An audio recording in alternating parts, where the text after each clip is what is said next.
Les petits détails des plus grands films, bienvenue dans Aviez-vous remarqué ?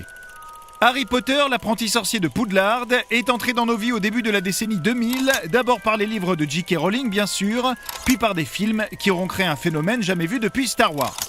Une franchise qu'on se devait de traiter donc, et dont on propose aujourd'hui les petits secrets et détails du premier film, tous à la voix 9/3, attention, spoiler. Le premier détail de la saga magique est un petit secret resté longtemps caché, même pour les fans. Alors on connaît tous l'histoire du personnage de Severus Rogue, joué par le regretté Alan Rickman, et son amour pour la mère de Harry, Lily Potter.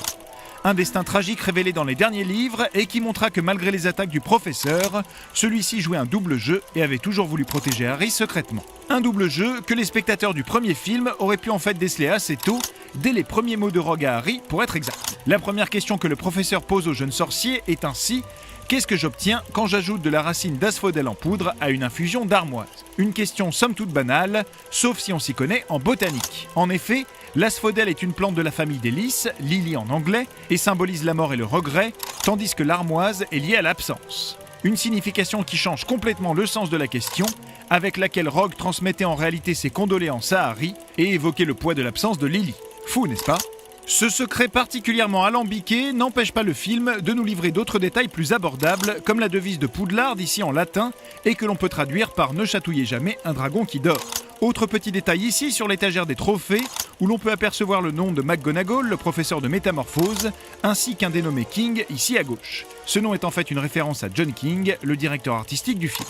Les plus attentifs auront aussi pu noter que parmi les nombreux tableaux de Poudlard se trouve celui-ci à droite, représentant Anne Boleyn, femme du roi Henri VIII d'Angleterre et connue pour avoir été une soi-disant sorcière en son temps. Et dans la série des accessoires originaux, ce chaudron visible à côté du professeur Quirrell n'est pas un accessoire. C'est bien un véritable chaudron, déjà sur les lieux, quand l'équipe décida de tourner dans l'abbaye de Lacock, où la scène fut filmée. Anecdote amusante, ce chaudron fut celui de la première reine Elisabeth et a donc près de 500 ans. Enfin, les passionnés de casting auront aussi noté que quasiment tous les acteurs du film sont britanniques, comme demandé par J.K. Rowling elle-même, à l'exception de Zoe Wanamaker, l'interprète du professeur Bibine, qui est américaine, de l'acteur Vern Troyer, qui se trouve derrière le masque ici, mais qui est doublé par un Anglais, ou enfin d'Eleanor Columbus, propre fille du réalisateur du film, l'américain Chris Columbus, et que l'on peut voir dans un caméo muet ici. Mais ça, bien sûr, vous l'aviez remarqué, non ? Après avoir découvert Poudlard et le monde des sorciers, et accessoirement avoir défait Voldemort, Harry Potter est de retour pour sa seconde année, qui va l'amener dans la mystérieuse Chambre des Secrets. L'occasion pour nous de vous en révéler quelques secrets sur ce deuxième épisode de la saga magique. Premier détail amusant, avec la voiture des Weasley qu'empruntent Ron et Harry pour se rendre à Poudlard au début du film. La voiture est une Ford Anglia, la même modèle d'auto que possédait la romancière J.K. Rowling dans sa jeunesse, et qu'elle a décidé d'incorporer dans ses livres. Pour l'anecdote, 14 voitures de ce type furent détruites pendant le tournage pour réussir cette scène, où Ron et Harry s'écrasent contre le Saulcogneur. Outre cette anecdote, le film possède son lot de petits détails bien visibles, comme par exemple ce collier d'opale que l'on peut apercevoir dans une boutique de l'Allée des Embrumes, et qui jouera un rôle important dans le 6e livre, Harry Potter et le Prince de Sang Mêlé. Dans cette même allée, on peut également voir dans la vitrine d'une boutique ici, les 4 premiers livres de la saga Harry Potter, et oui. Les plus observateurs auront également pu noter entre autres que dans le bureau de Dumbledore, parmi les tableaux des anciens directeurs de l'école, se trouve Gandalf le Gris du Seigneur des Anneaux, avec sa barbe et son bâton, ou encore que la porte permettant justement l'accès au bureau de Dumbledore dans le film est un griffon d'or. Pas étonnant qu'il les favorise autant. Ce fut d'ailleurs le dernier film de cinéma de l'immense carrière de son interprète Richard Harris, décédé peu de temps avant la sortie, ce qui obligea les producteurs à le remplacer pour l'épisode 3, où le personnage prit les traits de Michael Gambon. Et en parlant de casting, le film s'amuse à 2 reprises à faire interpréter des adolescents par des acteurs loin de l'être. Ainsi, l'interprète de Tom Jedusor avait 23 ans à l'époque du tournage, alors que l'interprète de Mimi Géniard, l'actrice Shirley Anderson, en avait 37. Les mélomanes auront de plus remarqué que lors du duel Harry-Drago sur leur balai ici, on peut entendre brièvement un passage d'une musique de Star Wars épisode 2. Une petite coquille du compositeur des 2 bandes originales John Williams, qui recycla apparemment un peu son travail par manque de temps. Enfin, le réalisateur Chris Columbus en profita pour faire apparaître encore ses enfants à l'image, en plus de sa fille Eleanor, déjà visible dans le premier film, et que l'on peut voir là avec Hermione. On peut apercevoir également son fils Brendan ici, ou encore son autre fille Isabelle juste là, en tant que jeune lectrice de la librairie. Mais ça, bien sûr, vous l'aviez remarqué.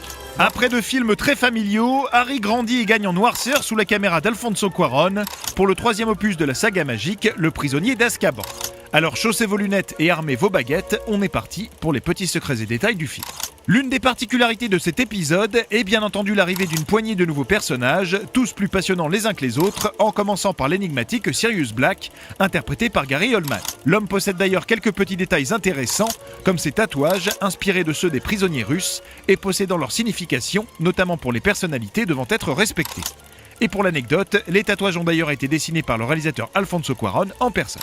Autre petit détail avec ces écritures juste en dessous de Sirius sur l'avis de recherche, qui peuvent se traduire selon J.K. Rowling par plus ou moins humain. Un clin d'œil à la capacité du personnage à se changer en loup-garou. Ce que les enquêteurs auraient pu déduire simplement avec son nom, puisque Sirius renvoie à l'étoile du même nom, située dans la constellation du Grand Chien. Sirius Black peut ainsi se traduire par Grand Chien Noir. Et dans le même genre, un autre nom peu anodin est celui de Rémus Lupin, lui aussi capable de se changer en animal, en l'occurrence un loup-garou. Lupin rappelle Lupus, le nom latin pour le loup et aussi nom de la constellation, et Rémus est une référence au fondateur de la ville de Rome, Romulus et Rémus, qui auraient été élevés eux par une loupe. Outre ces petites références liées au nom, le film possède bien sûr d'autres secrets en réserve, comme ces petits crânes en sucre, visibles ici à gauche, quand Harry se faufile dans la confiserie Honeydews. Ces friandises bien réelles ont été ramenées par Alfonso Cuarón lui-même et sont typiques des célébrations de la fête des morts au Mexique. Et pour l'anecdote, sachez que les décors de Honeydews dans le film ont été repris de ceux de la boutique Fleury et Bottes du second film, eux-mêmes repris de la boutique Ollivander du premier film. Chez Harry Potter, rien ne se perd, tout se transforme. Mais le réalisateur ne fait pas que glisser des friandises à l'écran, il en profite pour lui aussi placer sa famille. On peut ainsi apercevoir sa femme et sa fille encore bébés, là à gauche dans la peinture à côté de celle de la grosse dame. Le cinéaste est quant à lui visible ici dans la taverne, jouant avec des chandelles. Entre autres petits clins d'œil, on aura aperçu le nom de Newt Scamander, auteur de Vie et Habitat des animaux fantastiques et star du prochain film de la saga, sur la carte du maraudeur juste ici. Et tant qu'on est sur cette carte, on aura également vu au bout du générique de fin là à gauche des élèves qui apparemment ne font pas que réviser leurs cours. Vous avez aussi peut-être remarqué que les noms des deux chauffeurs du bus dans le film, Ernie et Stanley, viennent en fait des deux grands-pères de J.K. Rowling elle-même, ou encore que le prisonnier d'Azkaban nous laisse apprécier chose rare et magnifique, un griffon en image de synthèse juste là, en train de faire la grosse commission. Et oui.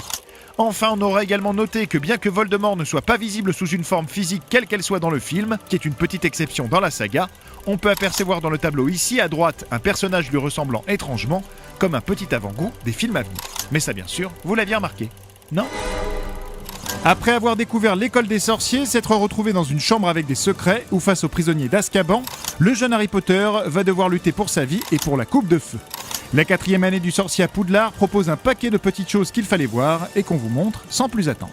Et pour commencer, le film s'est amusé, avec la complicité de J.K. Rowling sans doute, à teaser la fin des aventures de Harry Potter et notamment quelques éléments clés du dernier chapitre, les reliques de la mort. Et oui, dans cette scène où Harry se retrouve à discuter avec Dumbledore dans son bureau, on peut apercevoir ici dans la vitrine un triangle de verre avec une barre métallique en son milieu et une boule en son centre. Un triangle, une barre, un rond, les 3 symboles des reliques qui seront les éléments centraux des dernières aventures du célèbre sorcier. Les plus attentifs auront même pu voir ici que Dumbledore utilise la fameuse baguette de Suro, l'une de ses reliques, pour mettre ses souvenirs dans la pancine. Et tout ça 2 ans avant la sortie du livre final, comme quoi tout était prévu. Dans la catégorie si tu clignes des yeux, tu le loupes, on aura noté aussi un autre détail amusant dans cette autre séquence. Si vous prêtez bien attention, vous aurez remarqué sur ces lamas qui passent rapidement à l'image, la présence d'un elfe de maison bien connu, Dobby. Un petit caméo amusant du personnage qui aurait dû avoir une place plus importante dans le film, mais qui fut coupé au montage. Les musiciens auront également noté que dans cette scène du concert au bal de Poudlard ici, on peut apercevoir parmi les membres du groupe le chanteur Jarvis Cocker du groupe Pulp et le guitariste John Greenwood de Radiohead. Et dans le même registre du caméo, on aura trouvé de notre côté que ce visage rapidement vu dans la loupe de Maugrey Folleuil ressemble beaucoup à Ian McKellen. Peut-être un clin d'œil justement au fait que l'acteur était suggéré pour reprendre le rôle de Dumbledore. On vous laisse juger. Un autre caméo confirmé de sûr cette fois, c'est la voix du réalisateur Mike Newell que l'on peut entendre quant à elle dans la radio de cette scène au tout début du film. Mais ce n'est pas tout. Si on s'attarde un peu sur la ribambelle de personnages ou en couleur que le film propose, on aura évidemment constaté que les jumelles Padma et Parvati Patil sont interprétées par 2 actrices absolument pas jumelles dans la vraie vie, que l'acteur jouant Victor Krum ne prononce que 2 lignes de texte, soit 20 petits mots dans tout le long métrage, ou encore que Harry Potter et la Coupe de Feu a une particularité de casting, puisqu'il contient 3 acteurs ayant interprété Winston Churchill à l'écran. Robert Hardy dans la mini-série Les Orages de la guerre en 1988, Brendan Gleeson dans Au cœur de la tempête en 2009 et Timothy Spall dans Le discours d'un roi en 2010. On aura enfin vu au bout du générique de fin que l'on peut lire la phrase « Aucun dragon n'a été maltraité pendant le tournage », mais ça bien sûr, vous l'aviez remarqué, non ? Et de 5 pour Harry Potter. Avec l'Ordre du Phénix, les tensions montent, les clans se forment et des personnages clés s'apprêtent à prendre un tournant radical. Ce qui n'empêche pas le film de nous réserver quelques petits secrets et détails au passage. Et pourquoi ne pas commencer par un petit retour en arrière ? Dans l'épisode sur Harry Potter et le prisonnier d'Azkaban, on avait évoqué le fait que le nom de Sirius Black faisait référence à une étoile. Une idée que l'on peut développer grâce à ce 5e film, dans lequel on aperçoit l'arbre généalogique de la famille Black justement. Un arbre qui nous laisse voir que plusieurs membres de cette famille empruntent leur patronyme à des étoiles et autres objets astronomiques, tels que Cassiopée, Andromeda, Bellatrix, Arcturus ou Cygnus. Et pour l'anecdote, l'auteur J.K. Rowling a fourni plus de 70 noms et détails pour la conception de cet arbre généalogique. Et pour en terminer avec cette scène, on aura aussi noté la présence amusante, juste ici en bas à gauche, de ce qui ressemble bizarrement à un logo Starbucks. Et si on s'amuse de notre côté à revenir sur une émission précédente, le film lui continue de teaser les prochaines aventures du sorcier. Comme avec la baguette qu'utilise Dumbledore dans le duel final face à Voldemort, qui apparaît visiblement comme étant la fameuse baguette de Suro, qui jouera un rôle crucial dans le tout dernier film de la franchise.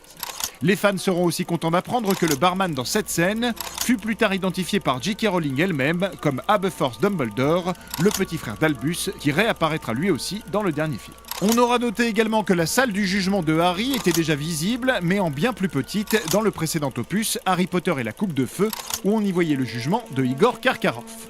Et pour rester dans les décors, vous serez sans doute enchanté de savoir que pour concevoir la décoration bien particulière que l'on aperçoit chez Ombrage, il aura fallu filmer pas moins de 5000 chatons, des journées de tournage qu'on aimerait tous avoir. Tiens, en passant, bien qu'il soit basé sur le plus long livre de la série, Harry Potter et l'Ordre du Phénix est le second film le plus court de la saga ciné, avec 138 minutes au compteur, juste après le dernier film qui en dure 130. Il n'empêche qu'il nous permet de remarquer que la boucle d'oreille originale de Luna Lovegood est une création de l'actrice Evanna Lynch elle-même qui l'incarne, que les interprètes de Fred et George, James et Oliver Phelps jouent les rôles de leurs oncles sur la photo de classe de l'Ordre du Phénix original, ou que sur cette même photo, l'homme juste ici n'est autre que l'assistant réalisateur du film, Cliff Lanning. Dans le registre du caméo, le réalisateur David Yates a lui droit à son propre tableau au sein de Poudlard, juste ici visible à la fin. À noter également que pour entrer au ministère de la magie, le code composé par Arthur Weasley mais que l'on n'aperçoit pas dans le film est le 62442, c'est-à-dire le mot « magic » sur un pavé de téléphone. Enfin, on aura vu que les céréales que mangent les élèves de Poudlard sont des Cheerios et des Pixie Puffs, version magique de marque de céréales bien connue, mais ça bien sûr, vous l'aviez remarqué. Non. La guerre a bel et bien commencé dans le monde des sorciers et ce 6e volet marque un tournant majeur dans les aventures de Harry Potter. Entre rebondissements, disparitions de personnages et choix cruciaux, le prince de sang mêlé nous aura tenus agrippés à notre siège, passant sans doute à côté de nombreux petits détails qu'on vous révèle aujourd'hui. Le film prépare un acte final dantesque et laisse donc plein de questions en suspens. Mais au lieu de chercher dans le futur, les petits détails à remarquer renvoient au passé, notamment dans les scènes se déroulant dans la salle sur demande.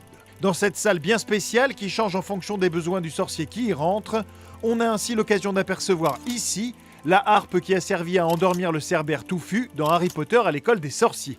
Mais ce n'est pas tout, puisqu'on peut aussi noter la présence de l'énorme pièce de la reine du jeu d'échecs de ce même premier film. Toujours dans ce registre, lorsque Harry est dans le bureau de Dumbledore, on peut apercevoir un bol de Sherbert Lemons ici sur le bureau, des friandises au citron dont le directeur de Poudlard avoue être friand là encore dans Harry Potter à l'école des sorciers. Les fans auront aussi reconnu que le petit dragon qui chauffe les marrons dans le chemin de traverse, juste là, est une réplique miniature du dragon qu'affronte Harry dans la Coupe de Feu.